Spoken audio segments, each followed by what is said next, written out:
Famous American pastor Joel Osteen's വാക്കുകൾ ശ്രദ്ധിക്കുക. You can say something hurtful in 10 seconds, but 10 years later, the wounds are still there. Hello friends and welcome to Atif Talks.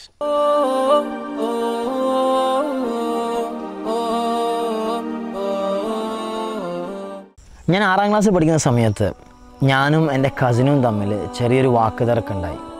ചെറുതിൽ തുടങ്ങി പിന്നീട് അത് ഭയങ്കരമായിട്ട് അങ്ങോട്ടും ഇങ്ങോട്ടും ചീത്ത പറച്ചില്ല അവസാനിച്ചു. അപ്പോൾ ഈ അടി കഴിഞ്ഞ് ഞാൻ വീട്ടിലേക്ക് എത്തിയപ്പോൾ എൻ്റെ ഉപ്പ എന്നെ കാത്തിരിക്കുന്നുണ്ടായിരുന്നു. ഉപ്പയുടെ മുഖഭാവം കണ്ടപ്പോൾ എനിക്ക് മനസ്സിലായി ഉപ്പ ഇതെല്ലാം കണ്ടിരുന്നു എന്നുള്ളത്. അങ്ങനെ ഒരു ചീത്ത പ്രതീക്ഷിച്ച് ഉപ്പാനടുത്ത് ചെന്നാൽ എനിക്ക് ലഭിച്ചത് ഉപ്പനെ കൈ അടുത്തിരുത്തിയിട്ട് ഉപ്പൻ്റെ തോളത്ത് കൈവച്ച് എന്നോട് പറഞ്ഞു, മോനെ, the most dangerous thing in the world is world എന്ന്. ജീവിതത്തിൽ എന്നെ ഇന്നും പലപ്പോഴും പല സന്ദർഭങ്ങളിലും സഹായിച്ചിട്ടുള്ള ഒരു കോട്ടിങ്ങാണിത്. ഞാൻ പല പുസ്തകങ്ങൾ വായിച്ചിട്ടുണ്ട്, പല മോട്ടിവേഷണൽ സ്പീക്കേഴ്സിൻ്റെ ക്ലാസ്സുകൾ കേട്ടിട്ടുണ്ട്.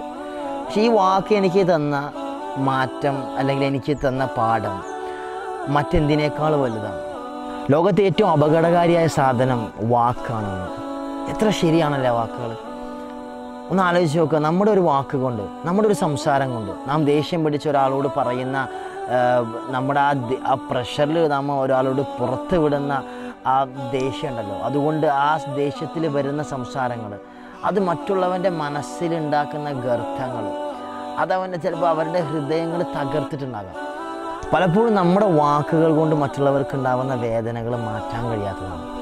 അതുണ്ടാക്കുന്ന മുറിവുകൾ ഒരിക്കലും മാഞ്ഞു പോകില്ല. ചില സമയത്ത് ചിലപ്പോൾ ആ സമയത്ത് നമ്മൾ മാപ്പ് പറഞ്ഞതുകൊണ്ട് അവർ പറഞ്ഞേക്കാൻ കുഴപ്പമില്ലാന്ന്, പക്ഷേ പല സന്ദർഭങ്ങളിൽ ആ ഓർമ്മകൾ അവരുടെ മനസ്സിനെ വേട്ടയാടുന്നുണ്ടാകാം. നമ്മളിൽ നിന്ന് അങ്ങനത്തെ വാക്കുകൾ നാം ഒഴിവാക്കണം. ടോക്സുകൾ ഒഴിവാക്കണം. മറ്റുള്ളവൻ്റെ ഹൃദയങ്ങളെ ഗർത്തങ്ങൾ ഉണ്ടാക്കുന്ന സംസാരങ്ങൾ നാം ഒഴിവാക്കുക തന്നെ ചെയ്യണം. അതുകൊണ്ടുള്ള പരിണിത ഫലം അവർക്ക് മാത്രമല്ല നമുക്ക് കൂടിയാണ്. നാം നമ്മെ തന്നെ ഇല്ലാതെയാക്കുകയാണ് ഇങ്ങനത്തെ വാക്കുകൾ കൊണ്ട് ചെയ്യുന്നത്. ഒരു മരപ്പണിക്കാരൻ്റെ ആലയിൽ കയറിയ ഒരു പാമ്പിൻ്റെ കഥയുണ്ട്. മരപ്പണിക്കാരൻ്റെ ആലയിൽ കയറിക്കൊണ്ടിരിക്കുമ്പോൾ പാമ്പിൻ്റെ ശരീരത്തിൽ അവിടുത്തെ ഈർച്ചവാൾ തട്ടുകയും ആ ഈർച്ചവാൾ ശത്രുവാണെന്ന് കരുതി ആ ഈർച്ചവാളിനെ മുറുക്കി കൊല്ലുവാൻ വേണ്ടി ശ്രമിക്കുന്ന പാമ്പിൻ്റെ അവസ്ഥ. അത് മുറുക്കുന്തോറും അത് സ്വന്തം തകർന്നുകൊണ്ടിരിക്കുകയാണെന്ന് മനസ്സിലാകാതെ അതിന് വേദനിക്കുമ്പോൾ പോലും തൻ്റെ ശത്രു ചത്തുപോകുമല്ലോ അല്ലെങ്കിൽ നശിപ്പിക്കപ്പെടുമല്ലോ എന്ന വിശ്വാസത്തിൽ അതിനെങ്ങനെ അമർത്തിക്കൊണ്ടിരിക്കുന്ന പാമ്പ് അവസാനം സ്വന്തം ചാവുകയാണ് ചെയ്യുന്നത്.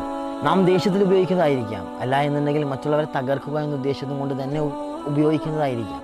പക്ഷേ അത് അവസാനം ഉണ്ടാകുന്നത്, അത് അയാളെ വേദനിപ്പിക്കുന്നത് പോലെ തന്നെ അത് ഗ്രാജ്വലി നമ്മളെയും തകർത്തുകൊണ്ടിരിക്കുന്നു എന്ന് മനസ്സിലാക്കാം. നമുക്ക് പെട്ടെന്നുണ്ടാകുന്ന ദേഷ്യം കൊണ്ട് പറയുന്ന ഈ വാക്കുകൾ, അത് ഭാവിയിൽ ഉണ്ടാക്കുന്ന പരിണിത ഫലങ്ങൾ ഭയാനകമായിരിക്കും. അതോർത്തുകൊണ്ട് നമ്മുടെ ഓരോ വാക്കുകളും പുറത്തേക്ക് വിടുക. Peace.